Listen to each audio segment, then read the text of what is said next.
नमस्कार। जैसा कि आप सब जानते हैं कि हम जनपदीय साहित्य या लोक साहित्य पर बात कर रहे हैं। इससे पूर्व हम जनपदीय साहित्य या लोक साहित्य के विविध स्वरूपों पर एक-एक करके हम लोगों ने बातचीत किया। इस क्रम में हमने सर्वप्रथम लोक कथा, लोक गाथा, लोक नाट्य, लोकगीत तथा सुपरिभाषित जितने भी जो आम जनजीवन में प्रयोग होने वाले जो भी स्वरूप जो लोक कथा को समृद्धि प्रदान करते हैं, जो दिखाई पड़ते हैं, उनका भी हमने एक-एक करके एक-एक पहलुओं पर बातचीत रखी।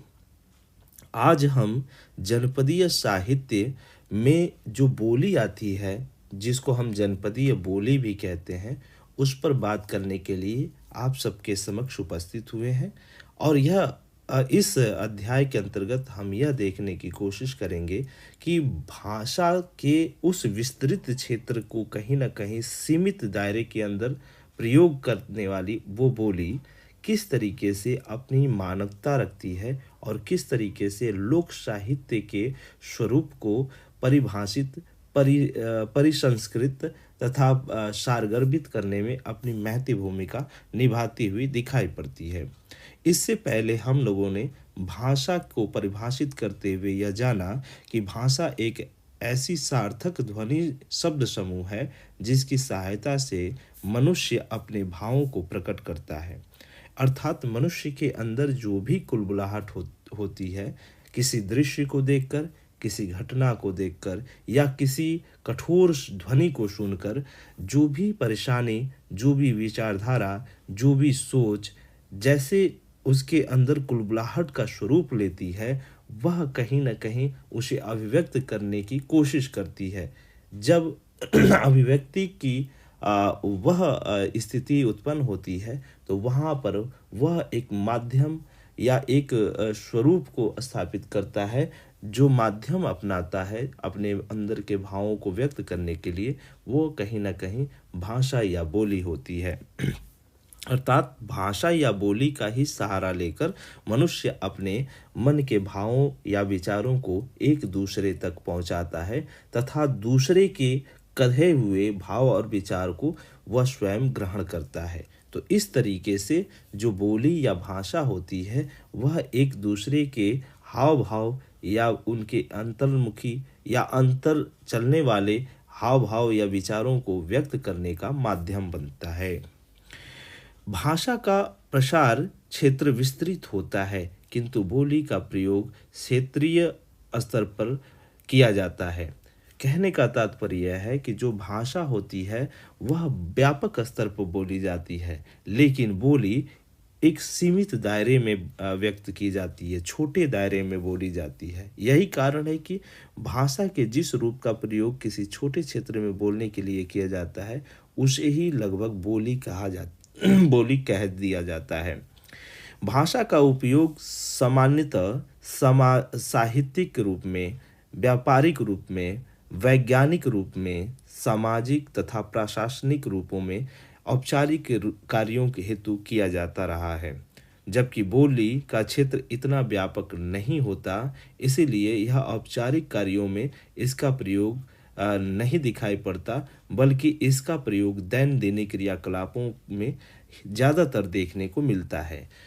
अर्थात जो भी हम अपने आसपास समाज में रहते हुए जन्म से लेकर एक युवा अवस्था तक जो भी सारी क्रियाकलापें करते हैं, जो भी हम रोज़मर्रा के जीवन में अनेक क्रियाकलापों को परिघटित करते हैं, उन सब क्रियाकलापों का कहीं न कहीं समायोजन या परिघटन हम अपनी मातृभाषा के रूप में ही करते हैं और वह मातृभाषा हमारी बोली कही जाती है। यही कारण है कि बोली यथार्थता को प्रकट करने में ज़्यादा प्रासंगिक दिखाई पड़ती है। जब जनपदीय बोलियों में जिन बोलियों को स्थान दिया जाता है, वह प्रमुख होती हैं इसमें कहीं न कहीं इसके विकास क्रम को हमने पहले भी देखा था कि जो भाषा का विकास क्रम है किस तरीके से संस्कृत से लेकर पाली, पाली से प्रकृत, प्रकृत से अपभ्रंश अवहट होते हुए हिंदी के स्वरूप को ग्रहण करते हुए नज़र आती है।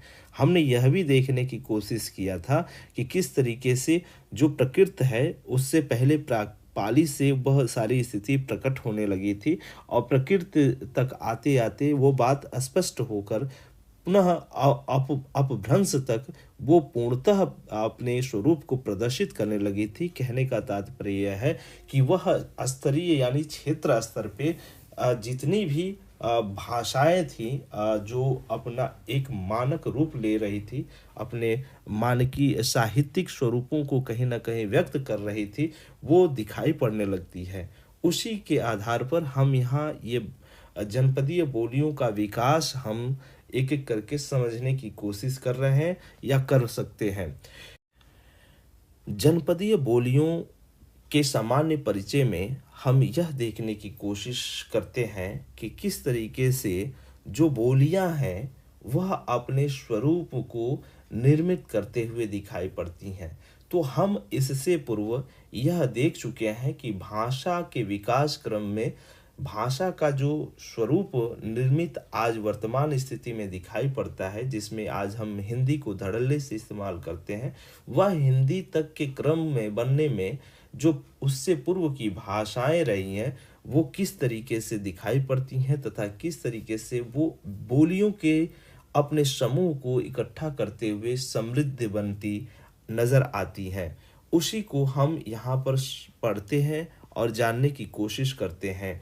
तो इस क्रम में हमने इससे पूर्व भी भाषा को समझते हुए यह देखने की कोशिश की थी कि संस्कृत संस्कृत से पाली, प्रकृत, अपभ्रंश या अवहट से होते हुए किस तरीके से हिंदी का स्वरूप जो प्राचीन या प्रारंभिक हिंदी जिसको हम कहते हैं, उस हिंदी का स्वरूप निर्मित होता हुआ दिखाई पड़ता है और वहीं से कहीं न कहीं आज की वर्तमान हिंदी का सदृश्य जो व्यापक स्तर पर देखने को मिलता है, उसकी उत्पत्ति दिखाई पड़ती है। तो संस्कृत और पाली की जो स्थिति है वो प्राचीन भारतीय संस्कृति को व्यक्त करती हुई नजर आती है, जबकि प्रकृत तक आते-आते इस जो भाषा का स्वरूप है, वह ग्रामीण स्तर की भाषाओं की अनेकता को शामिल करते हुए दिखाई पड़ती है और यही प्रकृति आगे चलकर जब अपभ्रंश की अवस्था तक पहुँचती है, वहाँ पर इसके स्वरूप का बिल्कुल स्थिरीकरण दिखाई पड़ने लगता है और वहाँ बिल्कुल साफ-साफ जितने भी इसके भाग दिखाई पड़ते हैं, वो हम यहाँ देख सकते हैं या देख पाते हैं।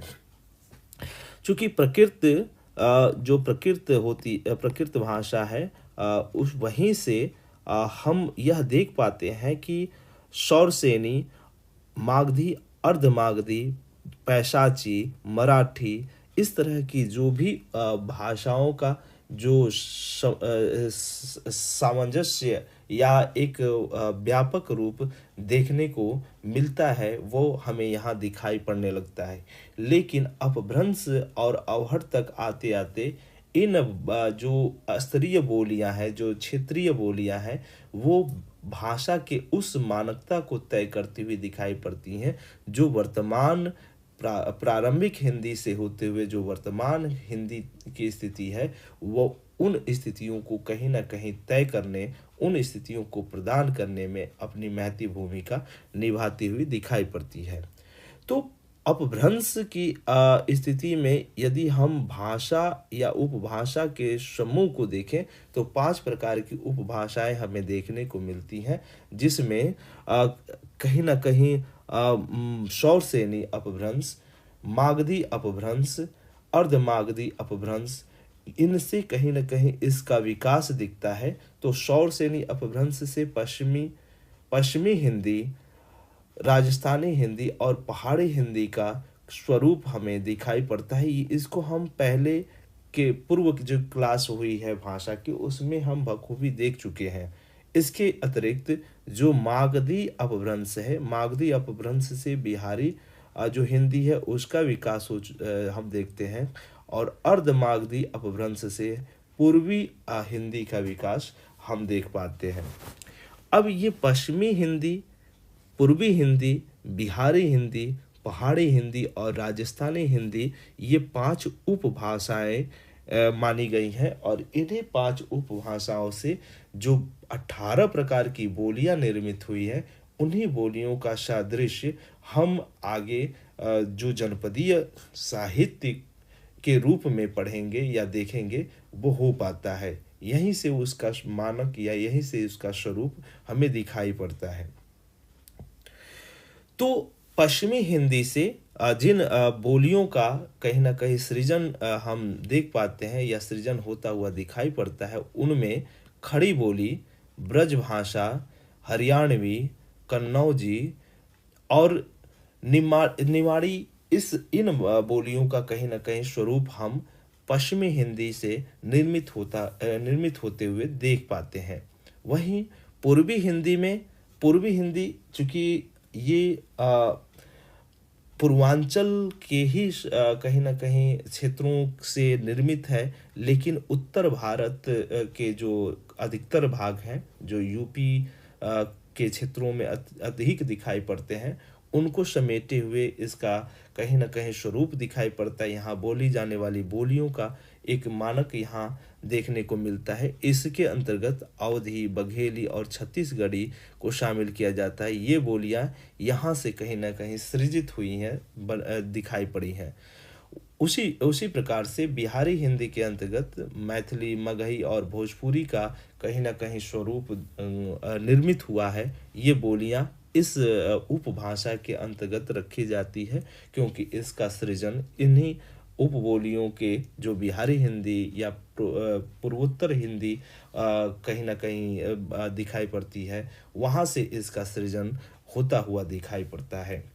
पहाड़ी में गढ़वाली और कुमाऊनी का प्रभाव देखने को मिलता है। इसके अतिरिक्त हिमाचली, कुल्लई, ये भी कहीं ना कहीं पहाड़ी हिंदी में ही इसको शामिल किया जाता है। इसी प्रकार से राजस्थानी हिंदी में जयपुरी, मारवाड़ी, मालवी, मेवाती, शेखावती, ये सभी इसके अंतर्गत रखे जाते हैं कि इन बोलियों का कहीं ना कहीं इसमें सामंजस्य देखने को मिलता है। तो कुल मिला के इन बोलियों में जिस तरह की स्थिति हम बोली के सदृश में देखते हैं, वो सारी स्थितियां यहाँ दिखाई पड़ती हैं, वो सारी विशेषताएं यहाँ देखने को मिलती हैं। अब हम इन बोलियों में से कुछ महत्वपूर्ण बोलियां, जिनमें साहित्यिक रचनाओं का कहीं ना कहीं सृजन हुआ है, जिन्होंने लोक साहित्य या अपनी विधा के माध्यम से, अपने लेखन के माध्यम से जो साहित्य की अनेक विधाएं हैं, उनको समृद्ध करने में अपनी महती भूमिका निभाई है, उनका कुछ यहाँ पर विश्लेषण या उनकी विशेषताओं का अध्ययन कर लेना जरूरी बनता है। तो एक एक करके हम इसको देखते हैं और समझने की कोशिश करते हैं। सर्वप्रथम ब्रज भाषा, जो कि एक अपने समय पर काफ़ी मानक भाषा रही है। ब्रज भाषा का जो क्षेत्र विस्तार है, वो हम सब जानते हैं कि यह जो मथुरा क्षेत्र है, उस वहाँ से इसका विकास दिखाई पड़ता है। अर्थात ब्रज भाषा का जो विकास है वो शौरसेनी अपभ्रंश की पश्चिमी हिंदी से हुआ है। ब्रज शब्द संस्कृत का है, जिसका प्रयोग ऋग्वेद में चारगाह अथवा पशु समूह से है। इसमें पशुओं की काफ़ी संख्या रहती है। इसके अंतर्गत भुक्षा, अंतर्वेदी, ग्वालियरी, मैनपुरी, जाटोबाटी इत्यादि इसकी प्रमुख उपबोलियां हैं। भुक्षा नैनीताल के आसपास बोली जाती, अंतर्वेदी बरेली के आसपास इसका प्रचलन है। यानी इन बोलियों की भी कुछ उपबोलियां हैं जो एक खास स्थान या खास जगह पे अपनी मानकता रखती हैं। सारी विशेषताएं बोली की ही दिखाई पड़ती हैं, लेकिन इनकी भी एक अपनी खास पहचान है। इसीलिए ये उप बोलियों की श्रेणी में रखी जाती है। तो ये वुक्शा, अंतर्वेदी, ग्वालियरी, मैनपुरी ये सभी ब्रज भाषा की उप बोलियाँ हैं। ग्रियर्सन के अनुसार इसका क्षेत्र, जो क्षेत्र ग्रियर्सन महाराज ने महोदय ने इसका निर्मित किया है या बताने की कोशिश किया है, वो उसमें मथुरा, आगरा, अलीगढ़, मैनपुरी, एटा, बदायूं, बरेली, गुड़गांव इत्यादि जो क्षेत्र हैं, जो स्थान हैं, वहाँ पे इसके क्षेत्र को निरूपित किया है। भक्तकालीन कवि सूरदास, तुलसीदास, नंददास, बिहारी, सेनापति, घनानंद, पद्माकर और रत्नाकर इत्यादि जितने भी ये जो संत हुए हैं, जो कवि हुए हैं, ये सभी की रचनाओं का जो कहीं ना कहीं सृजन का आधार बनी है, वो ब्रज भाषा ही बनी है। तो ये इस प्रकार से ब्रज भाषा का साहित्यिक रूप विस्तृत हो पाता है, व्यापक हो पाता है। ब्रज भाषा की कुछ विशेषताएं देखने को मिलती हैं और यही विशेषता इस भाषा को एक समृद्धि प्रदान करती है। इन विशेषताओं में पहली जो विशेषता है वो है जाति व भाववाचक आकारांत पुल्लिंग संज्ञा पद प्रायः उकारांत और औकारांत में बदल जाते हैं। कहने का तात्पर्य यह है कि जो संज्ञा के जाति व भाववाचक आकारांत पुल्लिंग होते हैं, पुल्लिंग संज्ञा जो होती है वो प्रायः ओकारांत और औकारांत में परिवर्तित हो जाते हैं। जैसे ठिकानों, वानों, दोनों, टोको, तो ये सभी शब्द जो हैं वो बदलते हैं ठिकनों, वानों, दोनों, टिको। ये अलग अलग ठिकानों, ये अलग अलग स्वरूपों में परिवर्तित होते हैं और यही कारण है कि इनकी अपनी एक खास स्वरूप पहचान है और इसी स्वरूप के आधार पर इनको बोलने वाले लोग काफ़ी मिठास और एक अपनी प्रकृति को धारण करते हुए दिखाई पड़ते हैं। जैसे ओकारांत का ओकारांत हो जाना, अकारांत का ओकारांत हो जाना, घोड़ा का घोड़ो हो जाना, यानी बोलचाल में सामान्य हिंदी में जिसको घोड़ा कहा जाता है उसको ब्रज भाषा में घोड़ो कहा जाता है। इसी तरीके से ल का र हो जाना, जैसे बादल का बादल, क का च हो जाना, क्यों का क्यों। अगला बिंदु है शब्द के अंत में ई अथवा ऊ का प्रयोग मिलता है। जैसे सब जो सामान्य हिंदी में प्रयोग किया जाता है उसको सबू कहेंगे, वाग को वागू कहेंगे, दूर का दूरी कहेंगे। तो इस तरह के शब्दों का यहाँ इस्तेमाल धड़ल्ले से किया जाता है। इसी तरीके से ड़ के स्थान पर न का प्रयोग किया जाता है, जैसे कंकन, चरण का चरण, इस तरह से प्रयोग होता है।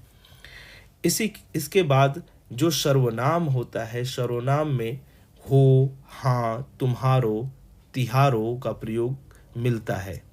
विशेषण के रूप में चार, 11 का 11 है, इस प्रकार के शब्दों का प्रयोग हमें देखने को मिलता है। तो कुल मिला के जो ब्रज भाषा है उसकी कुछ अपनी विशेषताएं, कुछ अपनी मानकताएं देखने को मिलती है और यह विशेषताएं ही इस भाषा को कहीं ना कहीं समृद्धि प्रदान करने में अपनी महती भूमिका निभाती हुई नजर आती है। इसी प्रकार से हरियाणवी दूसरी एक उपबोली जो बोली है वो हरियाणवी हरियाणा क्षेत्र के आसपास जितने भाग होते हैं आएंगे उनमें इसका प्रचलन दिखाई पड़ता है। अर्थात ये रोहतक, करनाल, पानीपत, कुरुक्षेत्र, जींद, हिंसार इत्यादि जगहों पर इसका प्रचलन है। जो बांगरू का क्षेत्र है जैसे कैथल, जींद, नरवाना, कुरुक्षेत्र और करनाल, ये सभी जगहों पर बांगरू बोली जाती है, इसलिए हरियाणवी में बांगरू का भी प्रचलन है। ग्रियर्सन ने इसे बांगरू नाम रखने के पक्ष में अपनी वकालत की थी। बांगरू का अर्थ होता है उच्च भूमि, अर्थात ऊंचे स्थान की भूमि। यमुना के बांगर क्षेत्र की बोली होने के कारण यह बांगर नाम से जानी जाती है। यानी हरियाणवी को बांगरू भी कहा जाता है। और बांगरू क्यों कहा जाता है, इसी बात पे ग्रेशन महोदय का अपना पक्ष है। वो उच्च भूमि की ये बोली होने के कारण इस बोली को बांगरू कहते हैं।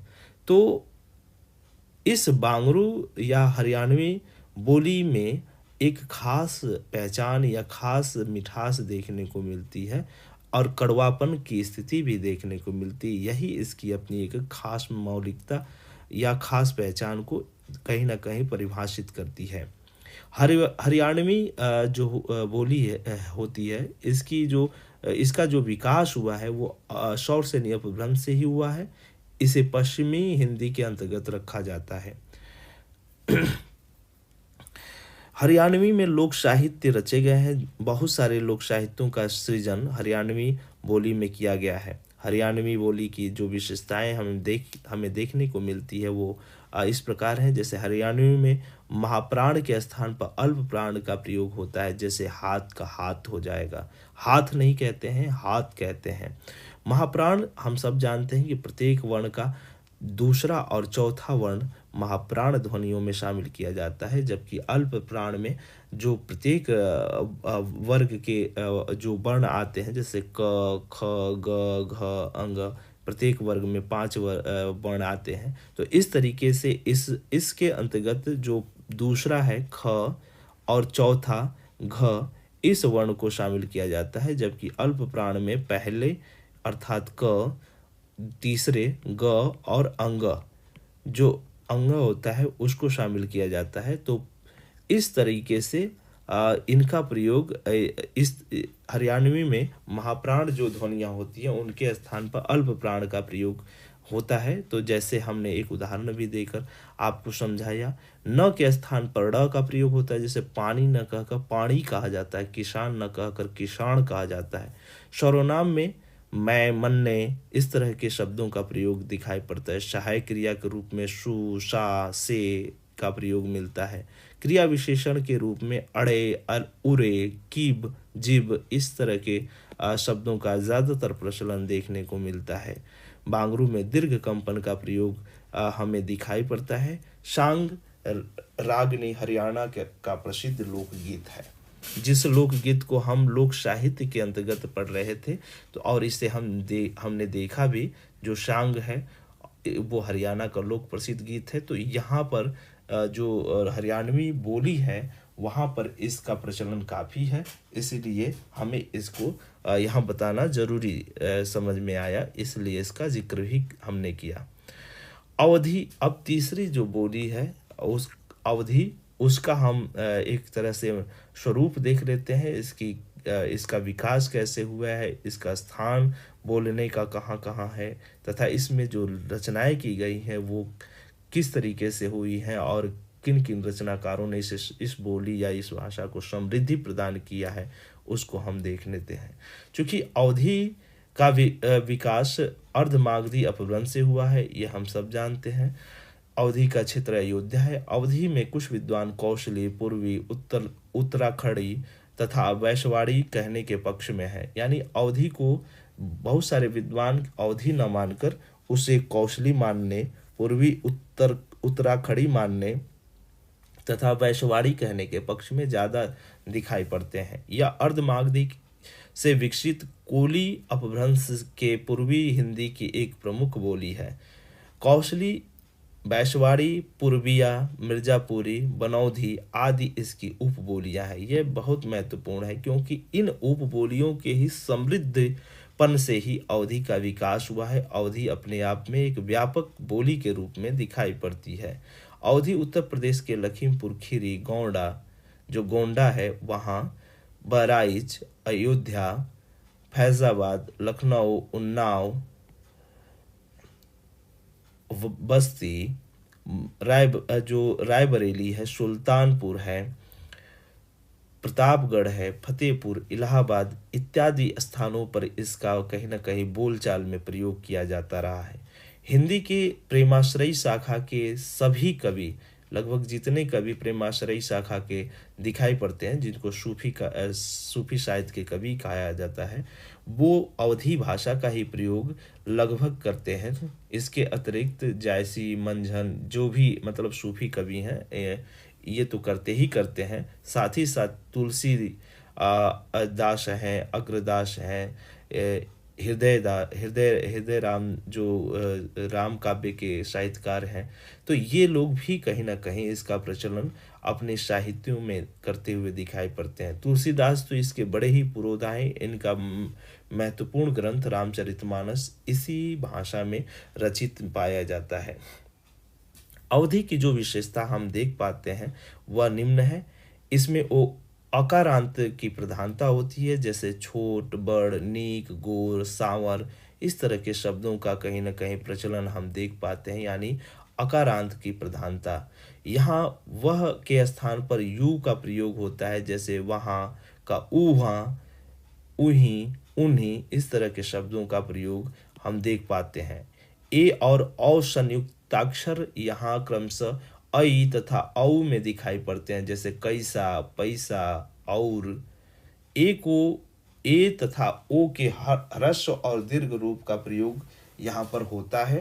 ह्रस्व और दीर्घ कहने का मतलब है कि दोनों रूपों का यहाँ प्रयोग हम देख पाते। ए, ऐ, ओ, औ, इस तरह के प्रयोग जो हम करते हैं वो पूरे यहाँ दिखाई पड़ते हैं।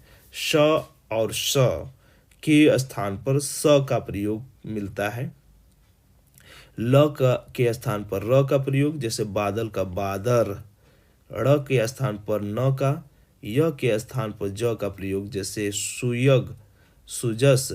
अल्प प्राण के स्थान पर महाप्राण का प्रयोग धड़ल्ले से इस बोली के अंतर्गत किया जाता है। विशेषण के रूप में पहिल, दूसर का प्रयोग यहाँ पर धड़ल्ले से होता है। एक महत्वपूर्ण बात यह है कि ने प्रसर्ग का प्रयोग यहाँ नहीं किया जाता है, अर्थात जो प्रथम पुरुष होता है, प्रथमा विभक्ति होती है, वहाँ कर्ता के रूप में ने का प्रयोग नहीं होता है। यह एक इसकी खास अपनी पहचान है, खास भूमिका है। अगली जो बोली है वह है भोजपुरी, और यह भोजपुर से इसका निर्मित है। इसमें बिहारी हिंदी के अंतर्गत इस बोली का प्रयोग किया जाता है। इसका विकास मागधी अपभ्रंश से हुआ है।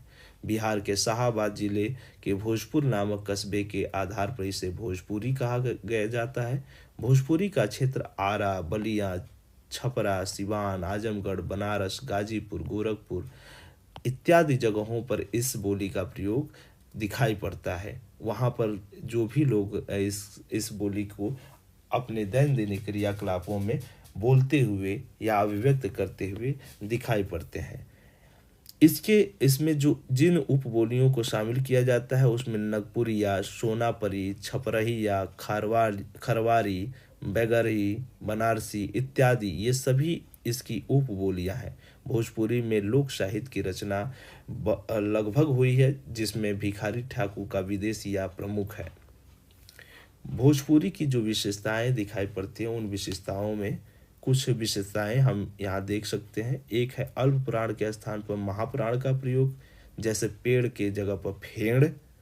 स के स्थान पर च का प्रयोग, जैसे शाबाश के स्थान पर चावस। ल के स्थान पर र का प्रयोग किया जाता है, जैसे फल के स्थान पर फर। विशेषण के रूप में बड़ का, लाल का, लल का, छोटा का, छोटका का प्रयोग इस रूप में दिखाई पड़ता है। कहने का तात्पर्य यह है कि लाल को लाल न कह के ललका कहा जाता है, छोट को छोट न कह के छोटका कहा जाता है। तो इस तरह से भोजपुरी की अपनी एक स्वरूप या मानकता देखने को मिलती है। अगली बोली खड़ी बोली है, और यह एक महत्वपूर्ण बोली के रूप में प्रयोग की जाती है, और बोली का समृद्ध रूप इसमें देखने को मिलता है। खड़ी बोली को कौरवी, सरहिंदी, हिंदुई, हिंदवी, दक्षिणी, रेख्ता, हिंदुस्तानी, नागरी आदि नामों से जाना जाता है। कहने का तात्पर्य यह है कि जो खड़ी बोली है उसके विविध नाम लोग जो विद्वानों ने दिए हैं, उसमें कौरवी है, सरहिंदी है, हिंदुई है, दक्षिणी है, रेख्ता है, हिंदुस्तानी है, नागरी है, इस तरह के नाम यहाँ पर दिए गए हैं। सौरसेनी अपभ्रंश के पश्चिमी हिंदी की एक प्रमुख बोली, जिसकी लिपि देवनागरी है, इसके रूप में इसका प्रयोग होता है। इसका जो स्थान है जहाँ पे इस बोली का प्रयोग किया जाता है वो है दिल्ली, मेरठ, रामपुर, मुरादाबाद, बिजनौर, सहारनपुर, देहरादून, अंबाला, मुजफ्फरनगर इत्यादि जगहों पे इस बोली का प्रयोग धड़ल्ले से किया जाता है। इसके अतिरिक्त इसे विदेशों में भी बोला जाता है, जैसे म्यांमार हुआ, श्रीलंका हुआ, मॉरिशस हुआ, ट्रिनिटाड हुआ, फिजी हुआ, सूरीनाम, दक्षिण पूर्वी अफ्रीका, इन सभी जगहों पर इस बोली को धड़ल्ले से लोग इस्तेमाल करते हैं। खड़ी बोली की कुछ विशेषताएं हम देख पाते हैं और ये विशेषताएं निम्न हैं। जैसे मूर्धा वर्ग की ध्वनियों का अधिकाधिक रूप यहाँ दिखाई पड़ता है। मूर्धा वर्ग में जिन ध्वनियों को शामिल किया जाता है वह विभिन्न तरीके से हम देख पाते हैं कि यहाँ पर इसका प्रचलन बखूबी देखने को मिलता है। इसी तरीके से मह, नह, लह, नह आदि इसकी अपनी ध्वनियाँ, और यह हिंदी की भी अपनी एक ध्वनियाँ हैं। तो इन ध्वनियों को कहीं आगत रूप में न कहकर इनकी मौलिकता हिंदी से ही उत्पत्ति हुई है, इसलिए यह इस हिंदी की अपनी मौलिक ध्वनि होने की एक खास पहचान बनाए हुए दिखाई पड़ती है। इसकी प्रधान प्रवृत्ति है शब्दों का आकारांत रूप, जैसे आया, खाया, गया, छोटा। आधुनिक समय में कर्रा, कर रहा, छुट्टा, छोटा, इसका भी प्रचलन बखूबी देखने को मिलता है। ए या ओ खड़ी बोली में तथा ए या औ आधुनिक खड़ी बोली में इसका प्रचलन बखूबी दिखाई पड़ता है। जैसे औरत को औरत कहा जाता है, पैर को पैर बोला जाता है, कौवा को कौवा बोला जाता है। न की जगह पड़ा का प्रचलन इस बोली में भी देखने को मिलता है। संज्ञा के रूप में पुल्लिंग शब्दों में सोनार का स्त्रीलिंग सोनारिन, इसी तरीके से लड़का का लड़की, भाई का बहन, लता का लतिका, ये जो पुल्लिंग विशेषता है ये बखूबी देखने को मिलता है। वचन रूप में घोड़ा का बहुवचन घोड़ा, जो घोड़ा का बहुवचन है घोड़ा, मानक बहुवचन में घोड़ो हो जाता है। कारकीय परिसर्ग में कर्ता और कर्म दोनों के साथ ने का प्रयोग किया जाता है। यानी ने का प्रयोग जिस तरीके से अवधि में कर्ता के साथ नहीं हो रहा था, यहाँ पर कर्ता के साथ ने का प्रयोग किया जाता है, जबकि ब्रज में ने का प्रयोग केवल कर्ता के साथ होता है। यहाँ कर्ता और कर्म दोनों के साथ किया जाता है, जबकि ब्रज में केवल कर्ता के साथ होता है।